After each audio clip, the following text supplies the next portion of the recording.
Bismillahirrahmanirrahim. Alhamdulillah. Vessalatu vesselamu ala Rasulillah. Amma ba'd. Allah Ta'alaga çeksiz maqtoolor. Peygamberimizga Muhammed Mustafa sallallahu aleyhi ve sellem'ga anı yübülesine salam dualar bolsun. Rabbi yassir ve la tuassir. Rabbi tammim bil hayr. Urmattu agayniler, urmattu bir tuğandar. Muna hazır Ramazan ayının akırkı 10 gündüğünde turabız. Kadir tünü kamtılgan Kur'an ayet düşürülgön ayda turabız. Allah'ım kılıngan ibadatlardı, okulan taravih namazlardı, kılıngan dualarızdı kabul kılgan bolsun.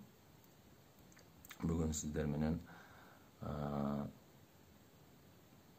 tildin apaattары тууралуу маек кылмакчыбыз. İmam Gazali'nin kitabının ошол tildin жакшы сөздүн пайдасы, жаман сөздүн азабы кандай болот, мына ушуларга кеңири токтолуп кетебиз. Пайгамбарыбыздын хадисинде ла ястакимул иманул абди хатта ястакима калбуху ва ла ястакиму калбуху хатта ястакима лисануху ва ла ядхулул жанната ражулу la ya'manu jaruhu biwaqahu. Kuldun pendenin жүрөгү таза болмоюнча анын ишеними таза болбойт. Анын жүрөгү таза болбойт качан анын тили тазармайынча дейт. Жаннатка ошо кошунасынын зыянынан, азиятынан тынчтыкта болбогон адам жаннатка кире албайт дейт. Бұл хадистен біз эмнени түшүнөбүз? Ошол жүрөгүбүз таза болуш үчүн дагы ошо тили тазармайын дейт, шарт коюп атат. Биз ар бир сүйлөгөн сөзүбүз ошол жүрөгүбүздүн кандай экендигин тастыктайт. Муаз бин Жабал разияллаху анх Алланын элчисинен сурайт: Алланын элчиси, биз сүйлөгөн бардык нерсебизден эле жоопкерликке тартылабызбы? деп пайгамбарыбыздан сураганда, Peygamberimiz aytat: Ya ibn Jabal, ve hal yakubbun nasa fin nari ala manakhirihim illa hasaidul alsinatihim.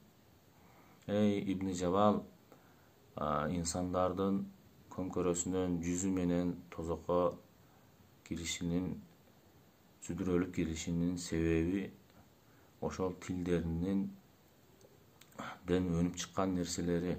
Мындайча айтканда, ошо тилдеринин сүйлөгөн нерселеринин, тилдеринин апааттарынан башка эмне деп Ибн Жабалга пайгамбар жооп берген экен. Мындайча айтканда, ошол тозок отуна дагы таштала турган инсандарды сүдүрөп таштала турган тардын бир кесепеттеринен, бир себептеринен бири дагы мына ошол тилинин натыйжасындагы үрөндөр экен. İbn Masud daim şunday deyt ele: Hey til, sen süйлөсөң жакшы сөз süйлөгөн жеңишке жетейин. Жаман сөз süйлөгөн ошол бушаймандыктан мурун саламатта болоюн деген экен. Мындайча айтканда, süйлөсөк дайым жакшы сөз süйлөйлү, дайым бизге жеңишке алып келет. Мындайча айтканда, жаннатка алып баруучу жол. Ал эми жаман сөз ошо бушаймандык болот, акырети дагы тозокко алып баруучу жол болот экен. Пайгамбарыбыздын саллаллаху алейхи ва салламдын да бир хадисинде: "Мен каффа лисануху сатараллаху авратаху ва мен малака газабаху вaqahu Allahu azabahу ва мен yaqtadara ilallohi qabila udrahu." Пайгамбарыбыз хадисинде кимде-ким өзүнүн бир тилин жаман сөздөрдөн тыйган болсо, тилин токтоткон болсо, анын айыбын жашырып коет Алла Таала. Сырдуу абалдарын жашырат. Кимде-ким анын өзүнүн ачуусуна ээ болгон болсо, Алла Таала аны өзүнүн азабынан сактайт. Кимде-ким Алладан үзүрүн сураган болсо, кечирим сураган болсо, Алла Таала албетте анын үзүрүн, кечиримин кабыл кылат деп пайгамбарыбыз хадисинде айткан экен. Ошондуктан биз ошо тилибизди көбүрөөк ошо жаман сөздөрдөн тыйган болсок, Алла Таала дагы биздин айыптарыбызды жашырып коет экен. Алланын элчиси саллаллаху алейхи ва саллям дагы буйрат: Kim Allah'a jana ahiret gününe işengen bolsa, жақсы söz süйлösün, bolsa unçukpasın. Demek söz süylögen maalda жақсы söz süylöp, al эми жаман söz süylöй turgan учур келип кала турган болсо, мына ошондо биз унчукпай койгонубуз биз үчүн утук экен. Пайгамбарыбызда хадисинде ухзун lisanaka illa min hayrin fa innaka bizalika taglibu şeytan. Ушул жакшылык сөз сүйлөөдөн башкасында тилиңди туткун, себеби сен ошону менен шайтанды жеңесиң. Мындайча айтканда, тилди токтотуу менен биз шайтанды жеңебиз. Эгер жаман сөз сүйлөй турган сөз көбөйүп кеткен болсо, жаман сөздөр чыгып кеткен болсо, анда биз шайтанга жеңилдик болуп эсептелет экенбиз. Эми ошол жалпы тилдин кесепеттерин биз бөлүп карайлы. Биринчи апааты эмне? Биринчи апааты керексиз сөздөр, тузсуз сөздөр деп коебуз, пайдасыз сөздөр. Мына ушул сөздөр дагы биз үчүн убакыт ушунчалык үнөмдөлгөн. Ар бир убактыбыз үчүн жооп беребиз. Жөнөкөй пайдасыз сөздөр менен эле убактыбызды дагы албашыбыз керек. Бул тууралуу пайгамбарыбыздын хадисинде min husni islamil mar'i tarkuhu ma la ya'nihi. Ma la ya'nihi деген ошол керексиз сөздөр, пайдасыз гана бош сөздөрдү таштоосу адамдын мусулмандыгынын эң сонун белгилеринен деп пайгамбарыбыз бизге эскертип кетти. Пайгамбарыбыздын бир хадисинде эки нерседе мусулмандар алданат, эки нерседе бушайман болушат, эки нерседе кайдыгер болушат деп айткан. Биринчиси ден соолук, экинчиси бош убакыт.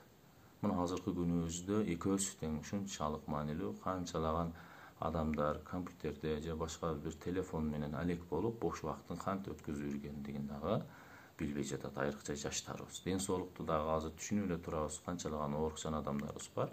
Ошолор үчүн ден соолук биринчи байлык экен сезип атышат. Ооруп калгандан кийин ал кеч болуп калат да. Ошондуктан биз ден соолугубузду дагы убагында кам көрүп, жеген тамагыбызга, денебиздин сактыгына дагы убагында кам көрүп жүрүшүбүз керек. Ал эми бош убакытка дагы кыяматта жооп берип калабыз.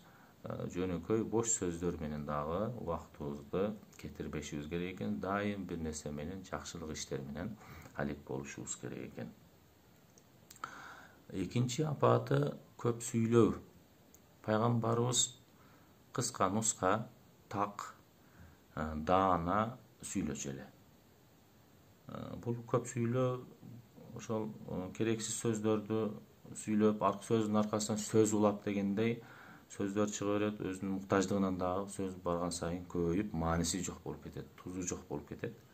Мына ошондуктан көп сөздү сүйлөө дагы чектелген. Алла Таала өзүнүн аятында, Ниса сүрөсүнүн 114-аятында айтып атат: "Ла хайра фи катирим мин najwahum illa man amara bi sadaqatin aw ma'rufin aw islahin baynan nas." Аяттын маанисинде ошолордун дейт, инсандардын көпчүлүгүн шыбырашып сүйлөгөндөрүнүн көпчүлүгүндө эле, жашырын сүйлөшкөндөрүнүн көпчүлүгүндө жакшылык жок.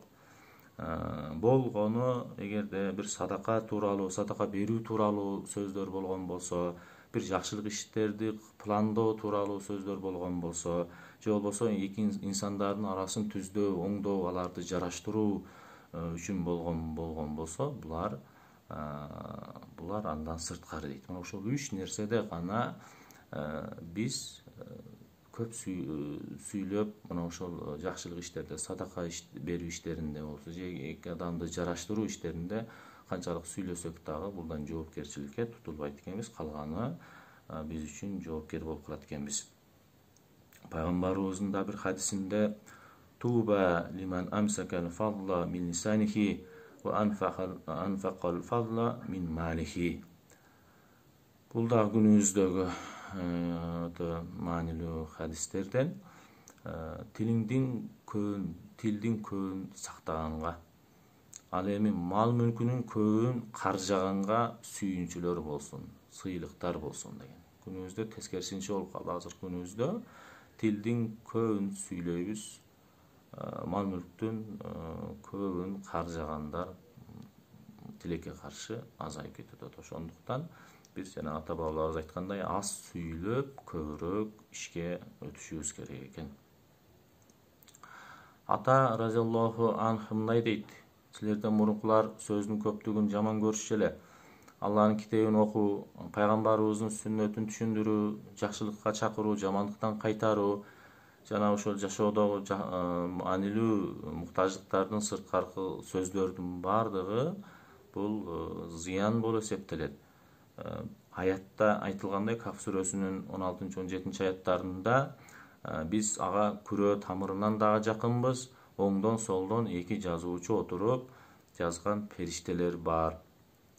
Маанисиндеги ушул аятка булар ишенишпейби, аларды инкар кылабы, ушу күндүз кандай сөздөр менен толтургандыгын, кандай иштер менен толтургандыгын эртең амал дептери ачылганда булар уялышпайбы деп ата разиаллаху анх бизге насаат айтып өткөн экен. Ошондуктан инсанды дайым көзөмөлдөп туруучу, жакшылык жаман иштерин жазып туруучу, жанагы кирамын катибин деп коебуз. Мына ошол периштелер дайым көзөмөлдөп турат. Ошондуктан сүйлөсөк жакшы сөз сүйлөп, болбосо жаман сөздүн ордуна ун чыкпаганыбыз дурус экендигин пайгамбарыбыз хадисинде айтып өттү. Ибн Умар мындай дейт: ошол адамдын тазалай турган, баардык руханий ички дүйнөсүн тазалай тургандардын эң тазалай тургандын маанилүү тазалай тургандарынын дене мүчөсүнүн бирөөсү, эң ылайыктуусу бул тили. Тилди тазалашыбыз керек деп атат. Биринчи дененин эң биринчи. Тилибиз жаман болгон болсо, башка жер жүрөк дагы ошол жаманды сүйлөп калат. Жүрөк дагы ошонун натыйжасында карайып калат. Ошондуктан Ибн Умардын айтканындай, биз биринчи тазалай турганга эң ылайыктуусу тилибизди тазалашыбыз керек экен. Ата бабаларыбыз сүйлөп калат эле акыл насааттарында: жолдо, таштак жолдо бир чуңкурлар болгон болсо, машина менен ал жерден сен айланып өтөсүң. Же болбосо басып кетип атсаң, аттап өтөсүң. Жолду дагы тандап өтөсүң, өзүңө зыян болбош үчүн, өзүң дагы ырахатсыз болбош үчүн. Ошол сыяктуу эле сөздү дагы тандап сүйлөш керек. Сөздү эле жакшы жаманын айтып сүйлөп кете берсе болбостугун ата бабаларыбыз айтып калышчу. Үчүнчү апааты бош нерселер менен ойго чөмүлүү, бош нерселер менен алек болуу. Бул дагы жактырылбаган курук сөздөр, бир отуруштардагы болгон сөздөр, же бирөөдүн макамындагы болгон сөздөр, ошолорду айтып, аларды келекелеп, аларды сындап, бирөөдүн байлыгы, мансабы, мына ошолар тууралуу сөз сүйлөө дагы бул зыян экен. Пайгамбарыбыз хадисинде кыямат күнүндө инсандардын ката жагынан эң оору ошол жөндөн жөн пайдасыз нерселерге чөмүлгөндөр, мына ошолор менен алек болгондор дейт. Аятта айтып атат: "Ва кунна нахуду мал хаидин", биз дагы күнөө деңизинде чөмүлдүк деп айтышат деп Алла Таала бизге айтып атат Муддассир сүрөсүнүн 45-аятында. Күнөө деңизинде чөмүлдүк. Ошондуктан бул сөздөрдү дагы терип сүйлөп маани беришибиз керек экен. Алла Тааланын дагы бир аятында ал силерге китепте Алланын аяттарына капыр болгондор жөнүндө, капырдылык кылып аткандар же болбосо жана аларга ошолор тууралуу шылдың кылып атса бирөөлөрдү, мына ошолорду уккан маалыңарда алар башка сөзгө өтмөйүнчө алардын жанында отурбагыла, себеби силер дагы ошолордон болуп каласыңар албетте деп аятта Ниса сүрөсүнүн 140-аятында да айтып атат. Бирөөлөр жөнүндө сүйлөп аткан болсо, гыйбат болуп кетип аткан болсо, шылдың болуп кетип аткан болсо, мына азыр күнүбүздө дагы кимдирди бирөөлөр сүйлөгөн болсо, ар бир сөзүнөн эле бир кынтыктап, мына ошолор менен алек болуп калып атабыз, шылдыңдап. Мына ошолор болгон сүйлөнгөн маалда ошол жерден туруп кеткиле.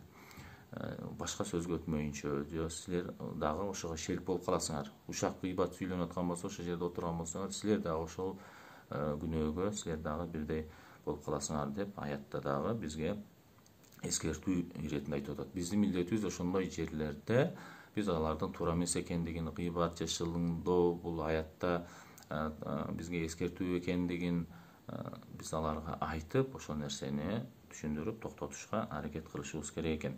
Пайгамбарыбыздын хадисинде иннар ражула ла ятакалламу би калимати мин ридваниллахи ма ядунну ан таблуга бихи ма балагат фаяктубуллаху биха ридванаху иля яумил кыяма. Bir adam var, ушундай bir adam var, bir жакшы сөздөрдү сүйлөп коет. Өзү дагы канча дагы маани бербейт, бирок ошол сөзү канчалык жогорку даражага жеткизгендигин Алла Таала ал адамдан ушунчалык ыраазы болгондугун элестете албайт. Алла Таала анын ошол сөздүн натыйжасында кыяматка чейин ошонун ыраазылыгын ошол кулдун сүйлөгөн кулдун эсебине жазып турат дейт. Жакшы сөз сүйлөгөн болсо. Ушунун тескерисинче эле дагы бир ушундай бир адам бар. Инна ражула ятакалламу би калимати мин сахатилла. Жаман сөздөрдү, Алланын жинин келтире турган, каарына кыла турган сөздөрдү ушундай сүйлөп коет, бирок анын мартабасын да билбейт. Ошончолук бара турган анын мартабасы ушунчалык жаман абал болот. Анын себеби менен кыямат күнүнө чейин ошол газабын ошол адамга жазылып турат күнөө иштери дейт. Ошондуктан биз билбей туруп эле же жөн эле сөз сүйлөп койсок, анда ошол сөзүбүз же жакшылыкка жазылат экен, же жамандыкка жазылат экен. Ошондуктан сөз ата бабаларыбыз айткандай, сөз ок сыяктуу, ал кайра кайтып келбейт. Дагы башка бир ата сөзүбүздө макалда сөз ооздон чыкканга чейин сенин кулуң болот. Ал эми ооздон чыккандан кийин сен анын кулу болуп каласың. Ошол сөзүңө жооп берип каласың. Жакшы сөз болсо, жаман сөз болсо дагы сөзсүз жооп берилет, жоопкерчилик болуп калат. Ошондуктан биз мына ушул нерселерде өтө этият болушубуз керек экен. Азыр убактыбыз дагы аягына жетип келип атат. Кудай кааласа дагы ушак тууралуу, гыйбат тууралуу дагы талашып тартышуу, мына ушулар тууралуу дагы кийинки сабагыбызда иншаллах улантабыз.